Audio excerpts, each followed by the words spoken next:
ਸਤਿ ਸ਼੍ਰੀ ਅਕਾਲ। ਮੈਂ ਬੀਟੀ ਗੁਰਵਿੰਦਰ ਸਿੰਘ ਸਰਕਾਰੀ ਸੀਨੀਅਰ ਸੈਕੰਡਰੀ ਸਕੂਲ ਸਹੌੜਾ ਵਿਖੇ ਨਿੱਜੀ ਸੁਰੱਖਿਆ ਦਾ ਵੋਕੇਸ਼ਨ ਟ੍ਰੇਨਰ ਹਾਂ। NSQF ਦੇ ਅਧੀਨ ਚੱਲ ਰਹੇ ਵਿਸ਼ੇ ਨਿੱਜੀ ਸੁਰੱਖਿਆ ਦੇ ਬਾਰੇ ਅੱਜ ਆਪਾਂ ਕੁਝ ਜ਼ਰੂਰੀ ਟੌਪਿਕਾਂ ਦੀ ਗੱਲਬਾਤ ਕਰਾਂਗੇ। ਅੱਜ ਆਪਾਂ ਗੱਲ ਕਰਦੇ ਹਾਂ ਯੂਨਿਟ 3 ਬਾਰੇ। ਸੁਰੱਖਿਆ ਖੇਤਰ ਵਿਕਸਿਤ ਵਿੱਚ ਕਾਨੂੰਨੀ ਅਤੇ ਕਾਰਜ ਵਿਧੀ ਸੰਬੰਧੀ ਜ਼ਰੂਰਤਾਂ। ਕਿਸੇ ਵੀ ਕੰਮ ਨੂੰ ਚਲਾਉਣ ਦੇ ਲਈ ਉਹਦੇ ਲਈ ਵੱਖ-ਵੱਖ ਰੂਲ ਅਤੇ ਰੈਗੂਲੇਸ਼ਨ ਹੁੰਦੇ ਹਨ। ਇਸੇ ਤਰ੍ਹਾਂ ਸਿਕਿਉਰਿਟੀ ਸੈਕਟਰ ਦੇ ਵਿੱਚ ਵੀ ਕੁਝ ਵੱਖਰੇ ਰੂਲ ਅਤੇ ਰੈਗੂਲੇਸ਼ਨ ਹਨ, ਜਿਨ੍ਹਾਂ ਬਾਰੇ ਅੱਜ ਆਪਾਂ ਵਿਸਥਾਰ ਦੇ ਨਾਲ ਜਾਣਕਾਰੀ ਹਾਸਲ ਕਰਾਂਗੇ। ਭਾਰਤ ਨੂੰ ਸੁਰੱਖਿਆ ਸੰਬੰਧੀ ਕਈ ਖਤਰੇ ਹਨ। ਸਰਕਾਰੀ ਅਦਾਰੇ, ਸੰਸਥਾਵਾਂ, ਜਨਤਕ ਅਤੇ ਧਾਰਮਿਕ ਸਥਾਨ, ਸੰਵੇਦਨਸ਼ੀਲ ਸਥਾਨ ਅਤੇ ਵਪਾਰਿਕ ਸਥਾਨ ਆਮ ਤੌਰ 'ਤੇ ਅਪਰਾਧੀਆਂ ਅਤੇ ਆਤੰਕਵਾਦੀਆਂ ਦੇ ਨਿਸ਼ਾਨੇ 'ਤੇ ਹੁੰਦੇ ਹਨ, ਜਿਸ ਦੇ ਮੱਦੇਨਜ਼ਰ ਸੁਰੱਖਿਆ ਦੀ ਜ਼ਰੂਰਤ ਕਈ ਗੁਣਾਂ ਅਤੇ ਕਈ ਪੱਖਾਂ ਤੋਂ ਵੱਧ ਗਈ ਹੈ। ਭਾਵੇਂ ਨਿੱਜੀ ਸੁਰੱਖਿਆ ਨਾ ਤਾਂ ਹਥਿਆਰਬੰਦ ਹੈ ਅਤੇ ਨਾ ਹੀ ਕਾਨੂੰਨ ਦੁਆਰਾ ਇਸ ਨੂੰ ਸ਼ਕਤੀਆਂ ਦਿੱਤੀਆਂ ਹਨ, ਫਿਰ ਵੀ ਨਿੱਜੀ ਸੁਰੱਖਿਆ ਕਰਮਚਾਰੀ ਦੀ ਹਾਜ਼ਰੀ ਜੁਰਮ ਅਤੇ ਹਿੰਸਾ ਨੂੰ ਰੋਕਦੀ ਹੈ। ਜਿਵੇਂ ਕਿ ਆਪਾਂ ਦੇਖਦੇ ਹਾਂ, ਕਿਸੇ ਸੰਸਥਾ ਦੇ ਵਿੱਚ ਉਸ ਦੇ ਆਕਾਰ ਦੇ ਅਨੁਸਾਰ ਹੀ ਸੁਰੱਖਿਆ ਅਧਿਕਾਰੀ ਨਿਯੁਕਤ ਕੀਤੇ ਹੁੰਦੇ ਹਨ, ਜਿਨ੍ਹਾਂ ਦੀ ਹਾਜ਼ਰੀ ਸੰਸਥਾ ਦੇ ਵਿੱਚ ਜੁਰਮ ਨੂੰ ਰੋਕਣ ਅਤੇ ਘੱਟ ਕਰਨ ਦੇ ਵਿੱਚ ਬਹੁਤ ਹੀ ਸਹਾਈ ਹੁੰਦੀ ਹੈ ਅਤੇ ਉੱਥੇ ਅਨੁਸ਼ਾਸਨ ਬਣਾਉਣ ਦੇ ਵਿੱਚ ਵੀ ਬਹੁਤ ਮਦਦਗਾਰ ਸਾਬਤ ਹੁੰਦੀ ਹੈ। ਅੱਜ ਕੱਲ੍ਹ ਸਿਕਿਉਰਿਟੀ ਸੈਕਟਰ ਦੇ ਵਿੱਚ ਲੋਕਾਂ ਦੀ ਮੰਗ ਬਹੁਤ ਹੀ ਜ਼ਿਆਦਾ ਵੱਧ ਗਈ ਹੈ, ਕਿਉਂਕਿ ਸੰਸਥਾਵਾਂ ਦੇ ਵਿੱਚ ਅਣਸੁਖਾਵੀਆਂ ਘਟਨਾਵਾਂ ਹੋਣ ਦੇ ਚਾਂਸਿਸ ਬਹੁਤ ਵੱਧ ਗਏ ਹਨ। ਇਸ ਦੇ ਲਈ ਸੁਰੱਖਿਆ ਅਧਿਕਾਰੀਆਂ ਦੀ ਲੋੜ ਬਹੁਤ ਵੱਧ ਗਈ ਹੈ। ਸਰਕਾਰ ਲਈ ਨਿੱਜੀ ਸੁਰੱਖਿਆ ਦਾ ਵਿਸ਼ਾ ਬਹੁਤ ਮਹੱਤਵਪੂਰਨ ਰਿਹਾ ਹੈ। ਨਿੱਜੀ ਸੁਰੱਖਿਆ ਨੂੰ ਠੀਕ ਤਰ੍ਹਾਂ ਚਲਾਉਣ ਲਈ ਭਾਰਤ ਸਰਕਾਰ ਨੇ ਸੰਨ 2005 ਦੇ ਵਿੱਚ ਨਿੱਜੀ ਸੁਰੱਖਿਆ ਏਜੰਸੀਆਂ ਸੰਬੰਧੀ ਕਾਨੂੰਨ ਪਾਸ ਕੀਤਾ, ਜੋ ਨਿੱਜੀ ਸੁਰੱਖਿਆ ਏਜੰਸੀਆਂ ਨੂੰ ਕੰਟਰੋਲ ਕਰਦਾ ਹੈ ਅਤੇ ਉਹਨਾਂ ਦੇ ਰੂਲ ਐਂਡ ਰੈਗੂਲੇਸ਼ਨ ਬਣਾਉਂਦਾ ਹੈ, ਜੋ ਉਹਨਾਂ ਨੂੰ ਸੁਚਾਰੂ ਢੰਗ ਦੇ ਨਾਲ ਚਲਾਉਣ ਦੇ ਲਈ ਮਦਦ ਕਰਦੇ ਹਨ। PSARA private security agency regulation. ਇਹ ਇੱਕ ਸੰਸਥਾ ਹੈ ਜੋ ਸਿਕਿਉਰਿਟੀ ਸੈਕਟਰ ਨੂੰ ਚਲਾਉਣ ਦੇ ਲਈ ਰੂਲ ਐਂਡ ਰੈਗੂਲੇਸ਼ਨ ਬਣਾਉਂਦੀ ਹੈ। ਇਸ ਨੂੰ ਚਲਾਉਣ ਦੇ ਲਈ ਭਾਰਤ ਸਰਕਾਰ ਨੇ PSARA ਐਕਟ 2005 ਲਾਗੂ ਕੀਤਾ ਸੀ। ਇਹ ਐਕਟ ਕਾਨੂੰਨ ਵਿਸਤ੍ਰਿਤ ਨਿਯਮਾਂ ਦੀ ਸੰਰਚਨਾ ਕਰਦਾ ਹੈ, ਪਰ ਲੋੜ ਹੈ ਕਿ ਸੂਬੇ ਦੀਆਂ ਸਰਕਾਰਾਂ ਇਹਨਾਂ ਨਿਯਮਾਂ ਦਾ ਐਲਾਨ ਕਰਨ ਅਤੇ ਲਾਗੂ ਕਰਨ। ਇਹ ਐਕਟ ਸਾਰੀ ਚੀਜ਼ਾਂ ਨੂੰ ਧਿਆਨ ਵਿੱਚ ਰੱਖ ਕੇ ਹੀ ਕਾਨੂੰਨ ਬਣਾਉਂਦਾ ਹੈ ਅਤੇ ਲੋੜ ਅਨੁਸਾਰ ਉਹਨਾਂ ਵਿੱਚ ਫੇਰਬਦਲ ਕਰਦਾ ਹੈ। ਕਾਨੂੰਨ ਬਣਨ ਦੇ ਬਾਅਦ ਸੂਬੇ ਸਰਕਾਰ ਦੀ ਜ਼ਿੰਮੇਵਾਰੀ ਹੁੰਦੀ ਹੈ ਕਿ ਉਹ ਇਹਨਾਂ ਕਾਨੂੰਨਾਂ ਨੂੰ ਲਾਗੂ ਕਰਨ। ਕਾਨੂੰਨ ਬਣਾਉਣ ਦੇ ਨਾਲ ਇਹ ਐਕਟ ਨਿੱਜੀ ਸੁਰੱਖਿਆ ਏਜੰਸੀਆਂ ਅਤੇ ਸੁਰੱਖਿਆ ਕਰਮਚਾਰੀਆਂ ਦੇ ਲਾਇਸੈਂਸ ਅਤੇ ਉਹਨਾਂ ਦੀ ਸਿਖਲਾਈ ਸੰਬੰਧੀ ਸਿੱਧਾ ਜਾਂ ਨਿਰਦੇਸ਼ ਤਿਆਰ ਕਰਦਾ ਹੈ, ਜੋ ਕਿ ਇੱਕ ਨਿੱਜੀ ਸੁਰੱਖਿਆ ਅਧਿਕਾਰੀ ਬਣਨ ਦੇ ਲਈ ਪੂਰੇ ਕਰਨੇ ਪੈਂਦੇ ਹਨ। ਪਸਾਰਾ 2005 ਅਨੁਸਾਰ ਸੁਰੱਖਿਆ ਕਰਮਚਾਰੀ ਲਈ ਸਿਖਲਾਈ। ਇਹ ਕਾਨੂੰਨ ਸੁਰੱਖਿਆ ਕਰਮਚਾਰੀਆਂ ਦੇ ਲਈ ਸਿਖਲਾਈ ਅਤੇ ਸਰੀਰਕ ਪੱਧਰ ਤੈਅ ਕਰਦਾ ਹੈ। ਨਿੱਜੀ ਸੁਰੱਖਿਆ ਏਜੰਸੀਆਂ ਨੂੰ ਲਾਇਸੈਂਸ ਦੇਣ ਅਤੇ ਲਾਇਸੈਂਸ ਰੀਨਿਊ ਵੀ ਕਰਦਾ ਹੈ। ਭਾਰਤ ਵਿੱਚ ਬਹੁਤ ਨਿੱਜੀ ਸੁਰੱਖਿਆ ਏਜੰਸੀਆਂ ਹਨ, ਜਿਨ੍ਹਾਂ ਨੂੰ ਨਿਯੰਤਰਿਤ ਕਰਨ ਦੇ ਲਈ ਇਹ ਐਕਟ ਬਹੁਤ ਹੀ ਸਹਾਈ ਹੁੰਦਾ ਹੈ ਅਤੇ ਨਿੱਜੀ ਸੁਰੱਖਿਆ ਏਜੰਸੀਆਂ ਨੂੰ ਚਲਾਉਣ ਦੇ ਲਈ ਬਹੁਤ ਕਾਰਗਰ ਸਾਬਤ ਹੁੰਦਾ ਹੈ। ਪਸਾਰਾ ਐਕਟ ਦੇ ਕੁਝ ਮਹੱਤਵਪੂਰਨ ਨੁਕਤੇ ਵੀ ਹੁੰਦੇ ਹਨ, ਜਿਨ੍ਹਾਂ ਬਾਰੇ ਆਪਾਂ ਹੁਣ ਵਿਸਤਾਰ ਦੇ ਨਾਲ ਜਾਣਕਾਰੀ ਹਾਸਲ ਕਰਾਂਗੇ।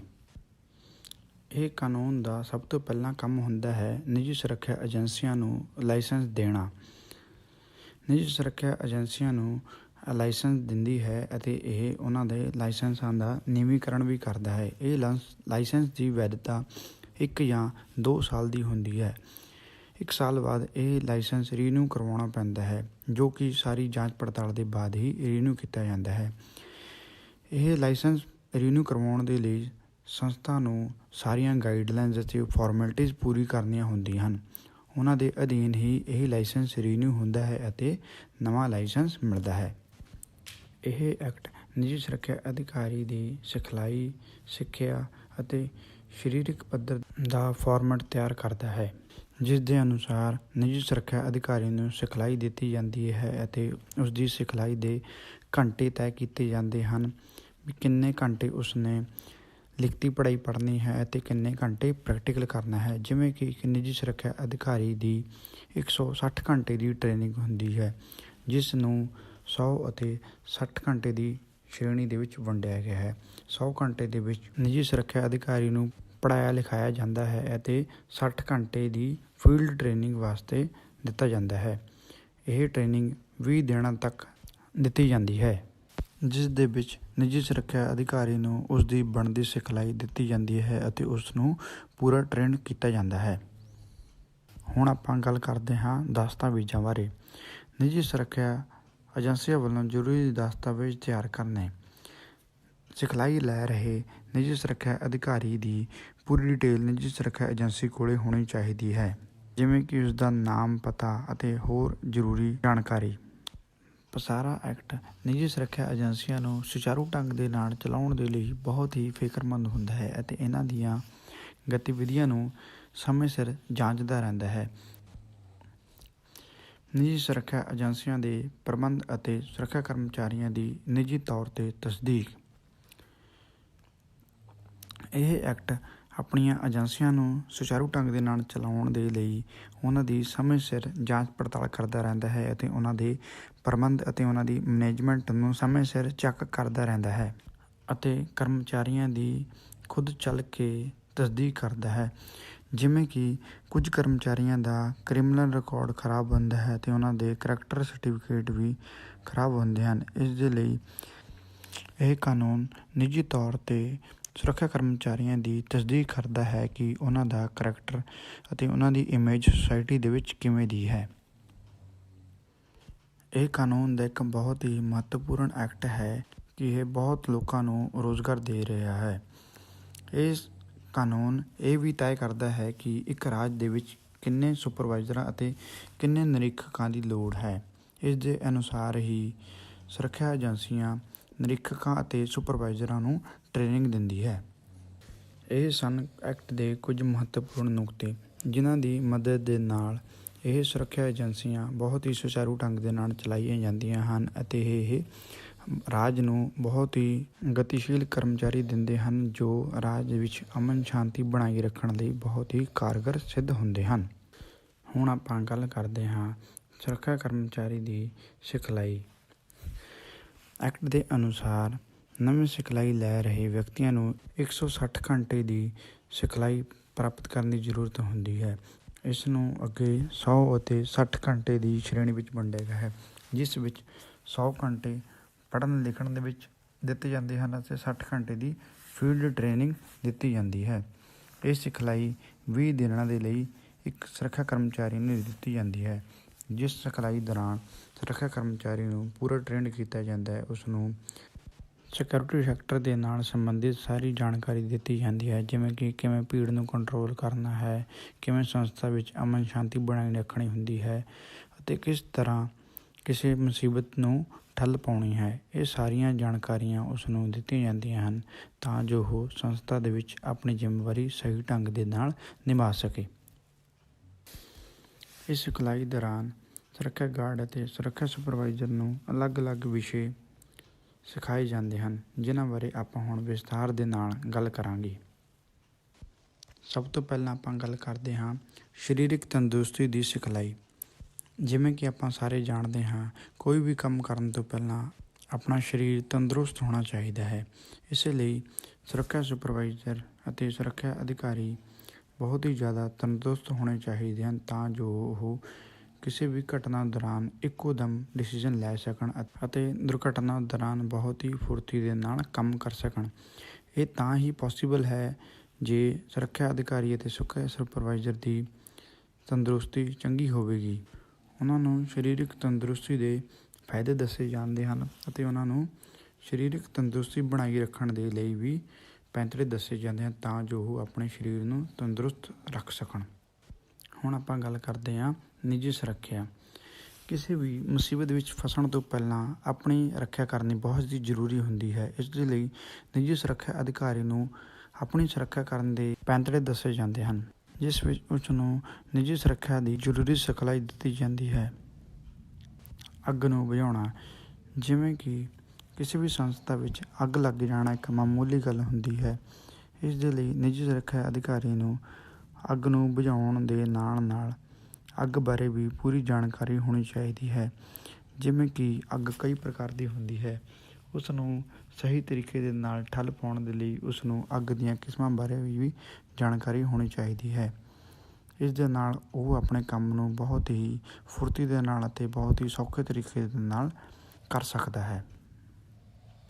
ਭੀੜ ਨੂੰ ਕਾਬੂ ਕਰਨਾ, ਜਿਵੇਂ ਕਿ ਕੁਝ ਸੰਸਥਾਵਾਂ ਦੇ ਵਿੱਚ ਲੋਕਾਂ ਦੀ ਆਉਣ ਜਾਣ ਦੀ ਗਿਣਤੀ ਬਹੁਤ ਹੀ ਜ਼ਿਆਦਾ ਹੁੰਦੀ ਹੈ ਅਤੇ ਕਈ ਸੰਸਥਾਵਾਂ ਦੇ ਵਿੱਚ ਲੋਕਾਂ ਦੀ ਭੀੜ ਬਹੁਤ ਹੀ ਜ਼ਿਆਦਾ ਲੱਗ ਜਾਂਦੀ ਹੈ। ਜਿੱਥੇ ਭੀੜ ਇਕੱਠੀ ਹੋ ਜਾਂਦੀ ਹੈ, ਉਸੇ ਭੱਜ ਦੌੜ ਅਤੇ ਦੰਗੇ ਫਸਾਦ ਹੋਣ ਦੇ ਨੋਰਮਲ ਕਾਰਨ ਹੁੰਦੇ ਹਨ। ਇਸ ਦੇ ਲਈ ਉਸ ਨੂੰ ਭੀੜ ਨੂੰ ਕੰਟਰੋਲ ਕਰਨਾ ਅਤੇ ਭੀੜ ਨੂੰ ਤਿੱਤਰ ਬਿੱਤਰ ਕਰਨ ਦੇ ਤਰੀਕੇ ਵੀ ਆਉਣੇ ਜ਼ਰੂਰੀ ਹਨ।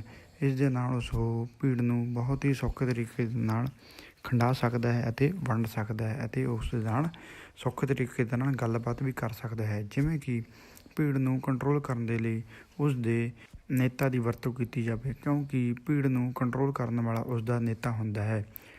ਜਿਸ ਤਰ੍ਹਾਂ ਉਸ ਭੀੜ ਦਾ ਨੇਤਾ ਨਿਰਦੇਸ਼ ਦਿੰਦਾ ਹੈ, ਭੀੜ ਉਸੇ ਤਰ੍ਹਾਂ ਕਰਦੀ ਹੈ। ਜੇ ਆਪਾਂ ਨੇਤੇ ਨੂੰ ਆਪਣੇ ਕੰਟਰੋਲ ਵਿੱਚ ਕਰ ਲਈਏ ਤਾਂ ਆਪਾਂ ਭੀੜ ਨੂੰ ਆਪਣੇ ਕਾਬੂ ਵਿੱਚ ਕਰਨ ਦੇ ਵਿੱਚ ਵੀ ਸਹਾਈ ਹੋ ਜਾਂਦੇ ਹਾਂ।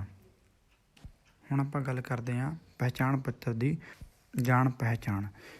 ਕਿਸੇ ਵੀ ਸੰਸਥਾ ਦੇ ਵਿੱਚ ਕੰਮ ਕਰਨ ਵਾਲੇ ਕਰਮਚਾਰੀਆਂ ਦਾ ਪਹਿਚਾਣ ਪੱਤਰ ਬਣਿਆ ਹੁੰਦਾ ਹੈ ਤਾਂ ਜੋ ਸੰਸਥਾ ਦੇ ਵਿੱਚ ਕੋਈ ਅਣਪਛਾਤਾ ਵਿਅਕਤੀ ਨਾ ਆ ਸਕੇ। ਇਸ ਦੇ ਲਈ ਨਿੱਜੀ ਸੁਰੱਖਿਆ ਅਧਿਕਾਰੀ ਨੂੰ ਪਹਿਚਾਣ ਪੱਤਰ ਨੂੰ ਪੜ੍ਹਨਾ, ਦੇਖਣਾ ਅਤੇ ਉਸ ਨੂੰ ਸਮਝਣ ਦੀ ਪੂਰੀ ਜਾਣਕਾਰੀ ਹੋਣੀ ਚਾਹੀਦੀ ਹੈ। ਮੁੱਢਲੀ ਸਹਾਇਤਾ ਦਾ ਵਿਸ਼ਾ ਵੀ ਇੱਕ ਬਹੁਤ ਹੀ ਮਹੱਤਵਪੂਰਨ ਵਿਸ਼ਾ ਹੈ, ਜਿਸ ਵਿੱਚ ਸੁਰੱਖਿਆ ਅਧਿਕਾਰੀ ਨੂੰ ਮੁੱਢਲੀ ਸਹਾਇਤਾ ਪ੍ਰਦਾਨ ਕਰਨ ਦੀ ਜਾਣਕਾਰੀ ਦਿੱਤੀ ਜਾਂਦੀ ਹੈ। ਕਿਸੇ ਵੀ ਦੁਰਘਟਨਾ ਦੌਰਾਨ ਜੇ ਕਿਸੇ ਨੂੰ ਸੱਟ ਵੱਜ ਜਾਂਦੀ ਹੈ ਤਾਂ ਉਸ ਨੂੰ ਮੁੱਢਲੀ ਸਹਾਇਤਾ ਦੀ ਬਹੁਤ ਹੀ ਜ਼ਿਆਦਾ ਜ਼ਰੂਰਤ ਹੁੰਦੀ ਹੈ। ਮੁੱਢਲੀ ਸਹਾਇਤਾ ਦੇਣ ਤੋਂ ਪਹਿਲਾਂ ਵਿਅਕਤੀ ਨੂੰ ਮੁੱਢਲੀ ਸਹਾਇਤਾ ਬਾਰੇ ਜਾਣਕਾਰੀ ਹੋਣਾ ਬਹੁਤ ਹੀ ਜ਼ਰੂਰੀ ਹੁੰਦਾ ਹੈ, ਕਿਉਂਕਿ ਦੁਰਘਟਨਾ ਦੌਰਾਨ ਸਥਿਤੀ ਬਹੁਤ ਹੀ ਨਾਜ਼ੁਕ ਹੁੰਦੀ ਹੈ ਅਤੇ ਆਪਣੇ ਸਰੀਰ ਦੇ ਅੰਗ ਵੀ ਬਹੁਤ ਨਾਜ਼ੁਕ ਹੁੰਦੇ ਹਨ। ਇਸ ਦੇ ਲਈ ਮੁੱਢਲੀ ਸਹਾਇਤਾ ਪ੍ਰਦਾਨ ਕਰਨ ਤੋਂ ਪਹਿਲਾਂ ਉਸ ਦੀ ਪੂਰੀ ਜਾਣਕਾਰੀ ਹੋਣਾ ਜ਼ਰੂਰੀ ਹੈ। ਸੰਕਟ ਮੌਕੇ ਢੁਕਵੇਂ ਹੱਲ ਕਰਨਾ, ਸੁਰੱਖਿਆ ਅਧਿਕਾਰੀ ਬਹੁਤ ਹੀ ਫੁਰਤੀਲਾ ਹੋਣਾ ਚਾਹੀਦਾ ਹੈ ਤਾਂ ਜੋ ਕਿਸੇ ਵੀ ਦੁਰਘਟਨਾ ਦੌਰਾਨ ਉਹ ਜਲਦੀ ਤੋਂ ਜਲਦੀ ਹੱਲ ਕੱਢ ਸਕੇ ਅਤੇ ਸਥਿਤੀ ਨੂੰ ਆਪਣੇ ਕੰਟਰੋਲ ਦੇ ਵਿੱਚ ਲੈ ਸਕੇ। ਇਸ ਦੇ ਲਈ ਵੀ ਉਸ ਨੂੰ ਟ੍ਰੇਨ ਕੀਤਾ ਜਾਂਦਾ ਹੈ ਤਾਂ ਜੋ ਉਹ ਲੋੜ ਪੈਣ 'ਤੇ ਸੰਕਟ ਸਮੇਂ ਢੁਕਵੇਂ ਹੱਲ ਕੱਢ ਸਕੇ ਅਤੇ ਸਥਿਤੀ ਨੂੰ ਜਲਦੀ ਤੋਂ ਜਲਦੀ ਸਥਿਰ ਕਰ ਸਕੇ। ਇਹ ਸਨ ਕੁਝ ਮਹੱਤਵਪੂਰਨ ਵਿਸ਼ੇ ਜੋ ਇੱਕ ਸੁਰੱਖਿਆ ਸੁਪਰਵਾਈਜ਼ਰ ਅਤੇ ਸੁਰੱਖਿਆ ਗਾਰਡ ਨੂੰ ਸਿਖਲਾਈ ਦੇ ਦੌਰਾਨ ਪੜ੍ਹਾਏ ਜਾਂਦੇ ਹਨ ਅਤੇ ਉਹਨਾਂ ਦੇ ਬਾਰੇ ਪੂਰੀ ਜਾਣਕਾਰੀ ਦਿੱਤੀ ਜਾਂਦੀ ਹੈ। ਜਿਵੇਂ ਕਿ ਸਾਰੇ ਸੋਚਦੇ ਹੋਣੇ, ਨਿੱਜੀ ਸੁਰੱਖਿਆ ਅਧਿਕਾਰੀ ਦੀ ਸਿਖਲਾਈ ਪੂਰੀ ਹੋਣ ਦੇ ਬਾਅਦ ਉਹਨਾਂ ਨੂੰ ਨੌਕਰੀ ਦਿੱਤੀ ਜਾਂਦੀ ਹੋਣੀ, ਇਹ ਸਾਰੇ ਗਲਤ ਸੋਚ ਰਹੇ ਹਨ।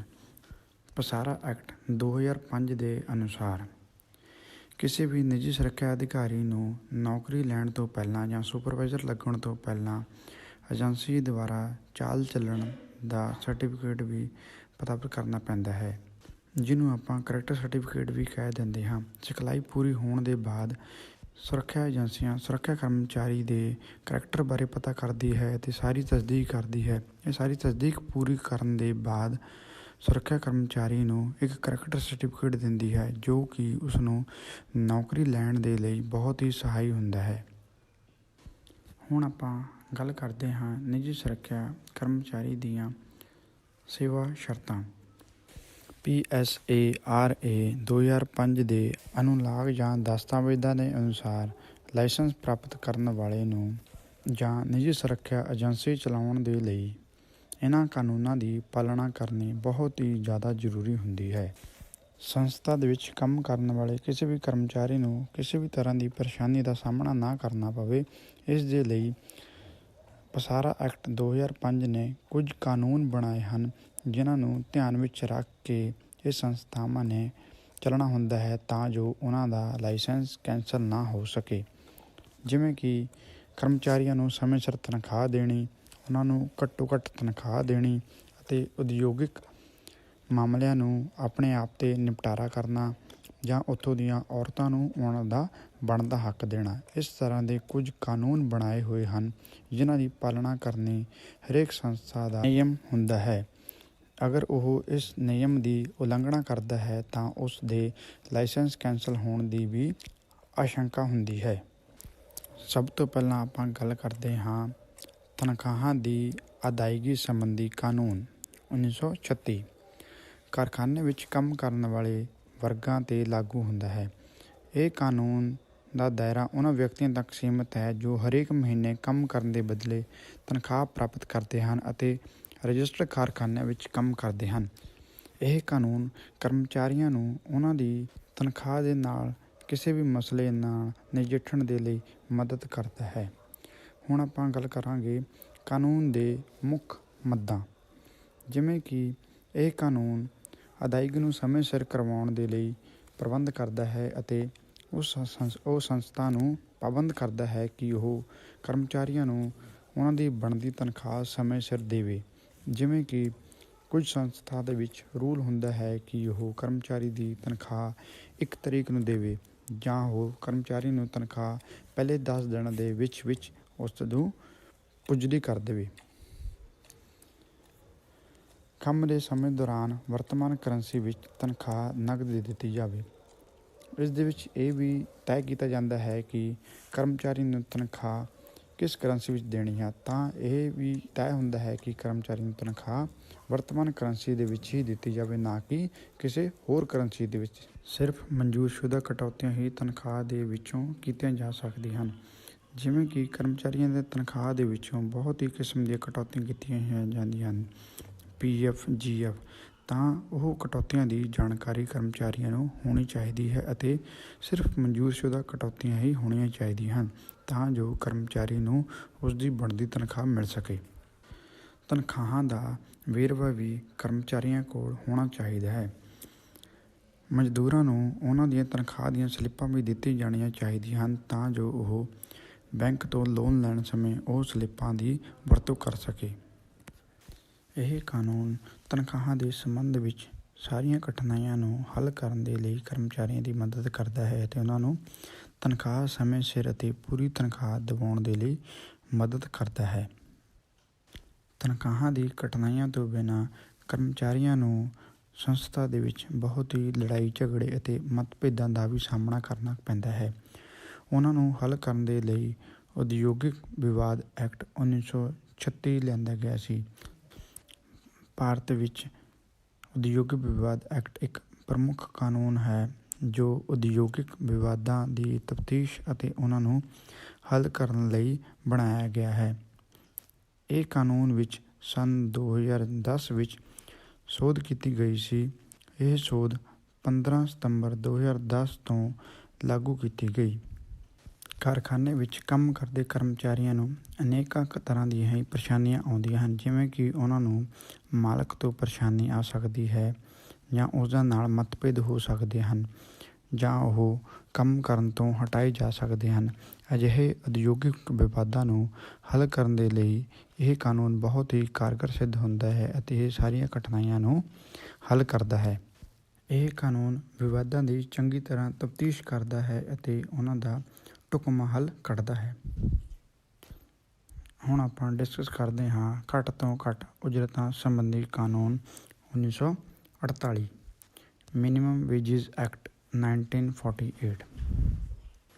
ਇਹ ਕਾਨੂੰਨ ਮਜ਼ਦੂਰਾਂ ਦੇ ਹਿੱਤਾਂ ਦੀ ਰਾਖੀ ਲਈ ਬਣਾਇਆ ਗਿਆ ਹੈ। ਜ਼ਿਆਦਾਤਰ ਗੈਰ ਜਥੇਬੰਦੀਆਂ ਖੇਤਰ ਵਿੱਚ ਘੱਟ ਤੋਂ ਘੱਟ ਤਨਖਾਹਾਂ ਲਾਗੂ ਕਰਨ ਵਿੱਚ ਹੇਰਾਫੇਰੀ ਰੋਕਣ ਅਤੇ ਵਿਸ਼ੇਸ਼ ਰੁਜ਼ਗਾਰਾਂ ਵਿੱਚ ਠੀਕ ਤਰ੍ਹਾਂ ਘੱਟੋ ਘੱਟ ਉਜਰਤਾਂ ਦੇਣ ਲਈ ਇਹ ਕਾਨੂੰਨ ਲਾਗੂ ਕੀਤਾ ਜਾਂਦਾ ਹੈ। ਇਹ ਕਾਨੂੰਨ ਮਾਲਕਾਂ ਨੂੰ ਪਾਬੰਦ ਕਰਦਾ ਹੈ ਕਿ ਉਹ ਆਪਣੇ ਕਾਮਿਆਂ ਜਾਂ ਕਰਮਚਾਰੀਆਂ ਨੂੰ ਸਮੇਂ-ਸਮੇਂ 'ਤੇ ਮਿਲਣ ਵਾਲੀਆਂ ਘੱਟੋ ਘੱਟ ਉਜਰਤਾਂ ਜ਼ਰੂਰ ਦੇਣ। ਇਹ ਕਾਨੂੰਨ ਕਰਮਚਾਰੀਆਂ ਨੂੰ ਘੱਟ ਤੋਂ ਘੱਟ ਉਜਰਤਾਂ ਨਾ ਮਿਲਣ ਦੇ ਸੰਬੰਧ ਵਿੱਚ ਹੋਣ ਵਾਲੀਆਂ ਸ਼ਿਕਾਇਤਾਂ ਨਾਲ ਨਿਪਟਾਰਾ ਕਰਨ ਦੇ ਵਿੱਚ ਮਦਦ ਕਰਦਾ ਹੈ ਅਤੇ ਉਹਨਾਂ ਨੂੰ ਉਹਨਾਂ ਦੀਆਂ ਬਣਦੇ ਹੱਕ ਦਿਵਾਉਣ ਦੇ ਲਈ ਮਦਦਗਾਰ ਸਾਬਤ ਹੁੰਦਾ ਹੈ। ਕਰਮਚਾਰੀ ਦੀ ਤਨਖਾਹ ਦੇ ਵਿੱਚੋਂ ਕਈ ਤਰ੍ਹਾਂ ਦੀਆਂ ਕਟੌਤੀਆਂ ਹੁੰਦੀਆਂ ਹਨ, ਜਿਨ੍ਹਾਂ ਵਿੱਚੋਂ ਇੱਕ ਕਟੌਤੀ ਦਾ ਨਾਮ ਹੈ ਪ੍ਰੋਵੀਡੈਂਟ ਫੰਡ। ਹੁਣ ਆਪਾਂ ਗੱਲ ਕਰਦੇ ਹਾਂ ਪ੍ਰੋਵੀਡੈਂਟ ਫੰਡ ਅਤੇ ਫੁਟਕਲ ਮੁੱਦਾਂ ਵਾਲਾ ਐਕਟ 1952। ਇਹ ਮਜ਼ਦੂਰ ਅਤੇ ਉਹਨਾਂ ਦੇ ਆਸ਼ਰਿਤ ਮੈਂਬਰਾਂ ਲਈ ਬੀਮੇ ਦੀ ਸਹੂਲਤ, ਬੁਢਾਪੇ ਦੇ ਖਤਰਿਆਂ, ਸੇਵਾ ਮੁਕਤੀ, ਨੌਕਰੀ ਤੋਂ ਕੱਢਣ, ਛਾਂਟੀਕਰਨ ਜਾਂ ਮੌਤ ਦੀ ਸਥਿਤੀ ਵਿੱਚ ਸੇਵਾ ਪ੍ਰਦਾਨ ਕਰਦਾ ਹੈ। ਇਸ ਦਾ ਉਦੇਸ਼ ਵੱਧ ਤੋਂ ਵੱਧ ਲੋਕਾਂ ਤੱਕ ਪਹੁੰਚ ਕਰਨਾ ਹੈ ਕਿ ਉਹ ਬੁਢਾਪੇ ਸੰਬੰਧੀ ਆਮਦਨ ਦੀ ਸੁਰੱਖਿਆ ਦੇ ਮੱਦੇਨਜ਼ਰ ਚਲਾਏ ਜਾ ਰਹੇ ਜਨਤਕ ਪ੍ਰੋਗਰਾਮਾਂ ਨਾਲ ਵੱਧ ਤੋਂ ਵੱਧ ਜੁੜਨ। ਇਸ ਦਾ ਉਦੇਸ਼ ਲਗਾਤਾਰ ਕੋਸ਼ਿਸ਼ ਅਤੇ ਕੰਮ ਕਰਨ ਦੀ ਗੁਣਵੱਤਾ 'ਚ ਸੁਧਾਰ ਦੇ ਨਾਲ ਨਾਲ ਸੰਬੰਧਿਤ ਮੈਂਬਰਾਂ ਨੂੰ ਮਿਲਣ ਵਾਲੀਆਂ ਸਹੂਲਤਾਂ ਨੂੰ ਯਕੀਨੀ ਬਣਾਉਣਾ ਹੈ। ਇਹ ਕਾਨੂੰਨ ਇਹ ਵੀ ਤੈਅ ਕਰਦਾ ਹੈ ਕਿ ਇੱਕ ਕਰਮਚਾਰੀ ਦੀ ਤਨਖਾਹ ਦੇ ਵਿੱਚੋਂ ਕਿੰਨੀ ਪ੍ਰੋਵੀਡੈਂਟ ਫੰਡ ਦੀ ਕਟੌਤੀ ਕੀਤੀ ਜਾਵੇ ਅਤੇ ਕਿੰਨੀ ਹੋਰ ਕਟੌਤੀਆਂ ਹੋਣ, ਤਾਂ ਜੋ ਕਰਮਚਾਰੀ ਦੀ ਤਨਖਾਹ ਦੇ ਵਿੱਚੋਂ ਕੋਈ ਫਾਲਤੂ ਕਟੌਤੀ ਨਾ ਹੋਵੇ ਅਤੇ ਉਸ ਨੂੰ ਉਸ ਦੀ ਬਣਦੀ ਤਨਖਾਹ ਮਿਲ ਜਾਵੇ। ਸੰਸਥਾ ਦੇ ਵਿੱਚ ਕੰਮ ਕਰਨ ਵਾਲੇ ਮਜ਼ਦੂਰ ਸਾਰੇ ਪੱਕੇ ਨਹੀਂ ਹੁੰਦੇ ਜਾਂ ਸਾਰੇ ਕੰਟਰੈਕਚੁਅਲ ਨਹੀਂ ਹੁੰਦੇ। ਇਹਨਾਂ ਵਿੱਚੋਂ ਕੁਝ ਅਧਿਕਾਰੀ ਪੱਕੇ ਹੁੰਦੇ ਹਨ ਅਤੇ ਕੁਝ ਅਧਿਕਾਰੀ ਠੇਕੇ 'ਤੇ ਰੱਖੇ ਜਾਂਦੇ ਹਨ, ਜੋ ਕਿ ਕੁਝ ਮਹੀਨੇ ਜਾਂ ਕੁਝ ਹਫ਼ਤਿਆਂ ਦੇ ਲਈ ਹੀ ਹੁੰਦੇ ਹਨ। ਅਜਿਹੇ ਕਰਮਚਾਰੀਆਂ ਦੇ ਨਾਲ ਕਿਸੇ ਵੀ ਕਿਸਮ ਦਾ ਵਿਵਾਦ ਨਾ ਹੋਵੇ ਜਾਂ ਇਹਨਾਂ ਨਾਲ ਕੋਈ ਧੱਕੇਸ਼ਾਹੀ ਨਾ ਹੋਵੇ। ਇਹਨਾਂ ਦੇ ਹੱਕਾਂ ਨੂੰ ਵੀ ਸਹੀ ਢੰਗ ਦੇ ਨਾਲ ਰੱਖਣ ਦੇ ਲਈ ਇੱਕ ਕਾਨੂੰਨ ਬਣਾਇਆ ਗਿਆ ਹੈ। ਠੇਕੇ 'ਤੇ ਕੰਮ ਕਰਨ ਵਾਲੇ ਮਜ਼ਦੂਰਾਂ ਸੰਬੰਧੀ ਕਾਨੂੰਨ, ਨਿਯਮ ਅਤੇ ਹਟਾਉਣ ਸੰਬੰਧੀ 1970। Contract labour regulations and abolition act 1970। ਠੇਕੇ 'ਤੇ ਕੰਮ ਕਰਨ ਵਾਲੇ ਮਜ਼ਦੂਰਾਂ ਸੰਬੰਧੀ ਕਾਨੂੰਨ ਦਾ ਉਦੇਸ਼ ਠੇਕੇ 'ਤੇ ਕੰਮ ਕਰਨ ਵਾਲੇ ਮਜ਼ਦੂਰਾਂ ਦੇ ਰੁਜ਼ਗਾਰ ਨੂੰ ਨਿਯਮਿਤ ਕਰਨਾ ਹੈ, ਤਾਂ ਕਿ ਇਹ ਲੋਕ ਦੂਸਰੇ ਨਿਯਮਿਤ ਮਜ਼ਦੂਰਾਂ ਦੇ ਬਰਾਬਰ ਆ ਸਕਣ। ਇਹ ਸਭ ਕੁਝ ਸੇਵਾ, ਹਾਲਾਤਾਂ ਅਤੇ ਹੋਰ ਵਿਸ਼ੇਸ਼ ਸਹੂਲਤਾਂ ਨੂੰ ਪ੍ਰਾਪਤ ਕਰਨ ਦੇ ਸੰਬੰਧ ਵਿੱਚ ਹੈ। ਜਿਵੇਂ ਕਿ ਇੱਕ ਸੰਸਥਾ ਦੇ ਵਿੱਚ ਕੰਮ ਕਰ ਰਹੇ ਪੱਕੇ ਮਜ਼ਦੂਰਾਂ ਨੂੰ ਬਹੁਤ ਹੀ ਸਹੂਲਤਾਂ ਮਿਲਦੀਆਂ ਹਨ ਅਤੇ ਠੇਕੇ 'ਤੇ ਕੰਮ ਕਰਨ ਵਾਲੇ ਮਜ਼ਦੂਰ ਇਹਨਾਂ ਸਹੂਲਤਾਂ ਤੋਂ ਵਾਂਝੇ ਰਹਿ ਜਾਂਦੇ ਹਨ, ਅਤੇ ਠੇਕੇ 'ਤੇ ਕੰਮ ਕਰਨ ਵਾਲੇ ਮਜ਼ਦੂਰਾਂ ਨੂੰ ਇਹਨਾਂ ਸਹੂਲਤਾਂ ਦਾ ਮੁਨਾਫਾ ਹੋ ਸਕੇ। ਇਹ ਕਾਨੂੰਨ ਠੇਕੇ 'ਤੇ ਕੰਮ ਕਰਨ ਵਾਲੇ ਮਜ਼ਦੂਰਾਂ ਨੂੰ ਉਹਨਾਂ ਦੇ ਹੱਕ ਹਾਸਲ ਕਰਨ ਦੇ ਲਈ ਮਦਦ ਕਰਦਾ ਹੈ। ਠੇਕੇ 'ਤੇ ਕੰਮ ਕਰਨ ਵਾਲੇ ਮਜ਼ਦੂਰਾਂ ਦੇ ਹਿੱਤ, ਉਜਰਤਾਂ, ਕੰਮ ਦੇ ਘੰਟੇ, ਸਿਹਤ ਅਤੇ ਸਮਾਜਿਕ ਸੁਰੱਖਿਆ ਦੇ ਸੰਬੰਧ ਵਿੱਚ ਇਹ ਕਾਨੂੰਨ ਠੇਕੇ ਮਜ਼ਦੂਰਾਂ ਦੀ ਮਦਦ ਕਰਦਾ ਹੈ। ਕੰਮ ਕਰਨ ਵਾਲੀ ਜਗ੍ਹਾ 'ਤੇ ਭੇਦਭਾਵ ਹੋਣਾ ਇੱਕ ਬਹੁਤ ਹੀ ਮਾਮੂਲੀ ਗੱਲ ਹੈ। ਖਾਸ ਕਰਕੇ ਭਾਰਤ ਦੇ ਵਿੱਚ ਮਰਦਾਂ ਅਤੇ ਔਰਤਾਂ ਦੇ ਵਿੱਚ ਬਹੁਤ ਹੀ ਭੇਦਭਾਵ ਕੀਤਾ ਜਾਂਦਾ ਹੈ। ਭਾਵੇਂ ਔਰਤਾਂ ਮਰਦਾਂ ਜਿੰਨਾ ਕੰਮ ਹੀ ਕਿਉਂ ਨਾ ਕਰਨ, ਪਰ ਉਹਨਾਂ ਨੂੰ ਤਨਖਾਹ ਦੇਣ ਦੇ ਮਾਮਲੇ ਵਿੱਚ ਹਰੇਕ ਵਾਰ ਘੱਟ ਹੀ ਤਨਖਾਹ ਦਿੱਤੀ ਜਾਂਦੀ ਹੈ। ਇਸ ਤਰ੍ਹਾਂ ਤਨਖਾਹ ਬਰਾਬਰ ਦਿਵਾਉਣ ਦੇ ਲਈ ਵੀ ਇੱਕ ਕਾਨੂੰਨ ਸਥਾਪਿਤ ਕੀਤਾ ਗਿਆ ਹੈ। ਬਰਾਬਰ ਤਨਖਾਹ ਸੰਬੰਧੀ ਕਾਨੂੰਨ 1976। Equal remuneration act 1976। ਬਰਾਬਰ ਤਨਖਾਹ ਕਾਨੂੰਨ ਦਾ ਉਦੇਸ਼ ਆਦਮੀ ਅਤੇ ਔਰਤ ਮਜ਼ਦੂਰਾਂ ਨੂੰ ਇੱਕੋ ਜਿਹੀ ਅਤੇ ਬਰਾਬਰ ਤਨਖਾਹ ਦੇਣਾ ਹੈ ਅਤੇ ਹੋਣ ਵਾਲੇ ਭੇਦਭਾਵ ਨੂੰ ਰੋਕਣਾ ਹੈ, ਜੋ ਲਿੰਗ ਦੇ ਆਧਾਰ 'ਤੇ ਰੁਜ਼ਗਾਰ ਦੇ ਮਾਮਲੇ 'ਤੇ ਔਰਤਾਂ ਨਾਲ ਕੀਤਾ ਜਾਂਦਾ ਹੈ ਜਾਂ ਔਰਤਾਂ ਦੇ ਮਸਲਿਆਂ ਜਾਂ ਵਾਰਦਾਤ ਦੇ ਸੰਬੰਧ ਵਿੱਚ ਉਹਨਾਂ ਦੇ ਮਸਲਿਆਂ ਨੂੰ ਹੱਲ ਕਰਨ ਦੇ ਵਿੱਚ ਕੀਤਾ ਜਾਂਦਾ ਹੈ। ਔਰਤਾਂ ਨੂੰ ਸੰਸਥਾ ਦੇ ਵਿੱਚ ਕਾਫੀ ਤਰ੍ਹਾਂ ਦੇ ਵਿਵਾਦਾਂ ਦਾ ਸਾਹਮਣਾ ਕਰਨਾ ਪੈਂਦਾ ਹੈ, ਜਿਨ੍ਹਾਂ ਨਾਲ ਨਜਿੱਠਣ ਦੇ ਲਈ ਇਹ ਕਾਨੂੰਨ ਔਰਤ ਦੀ ਬਹੁਤ ਹੀ ਜ਼ਿਆਦਾ ਮਦਦ ਕਰਦਾ ਹੈ। ਉਸ ਨੂੰ ਇਹਨਾਂ ਵਿਵਾਦਾਂ ਤੋਂ ਨਿਪਟਾਰਾ ਦਿਵਾਉਣ ਦੇ ਲਈ ਬਹੁਤ ਹੀ ਕਾਰਗਰ ਸਾਬਤ ਹੁੰਦਾ ਹੈ। ਹੁਣੇ ਆਪਾਂ ਨੇ ਕੁਝ ਕਾਨੂੰਨਾਂ ਬਾਰੇ ਜਾਣਕਾਰੀ ਸਾਂਝੀ ਕੀਤੀ ਹੈ, ਜਿਨ੍ਹਾਂ ਤੋਂ ਪਤਾ ਲੱਗਦਾ ਹੈ ਜੇ ਆਪਾਂ ਨੇ ਸੰਸਥਾ ਦੇ ਵਿੱਚ ਕੰਮ ਕਰਨਾ ਹੈ ਤਾਂ ਆਪਾਂ ਨੂੰ ਉਹਨਾਂ ਕਾਨੂੰਨਾਂ ਦੀ ਪੂਰੀ ਜਾਣਕਾਰੀ ਹੋਣੀ ਚਾਹੀਦੀ ਹੈ, ਤਾਂ ਜੋ ਆਪਣੇ ਨਾਲ ਕਿਸੇ ਵੀ ਤਰ੍ਹਾਂ ਦਾ ਧੱਕਾ ਜਾਂ ਕੋਈ ਤਾਨਾਸ਼ਾਹੀ ਨਾ ਹੋ ਸਕੇ ਅਤੇ ਆਪਾਂ ਆਪਣੇ ਬਣਦੇ ਹੱਕ ਬਿਨਾਂ ਕਿਸੇ ਰੁਕਾਵਟ ਦੇ ਲੈ ਸਕੀਏ ਅਤੇ ਕਿਸੇ ਵੀ ਮੁਸੀਬਤ ਦਾ ਹੱਲ ਢੁਕਵੀਂ ਜਾਣਕਾਰੀ ਦੇ ਨਾਲ ਕੱਢ ਸਕਦੇ ਹਾਂ। ਧੰਨਵਾਦ।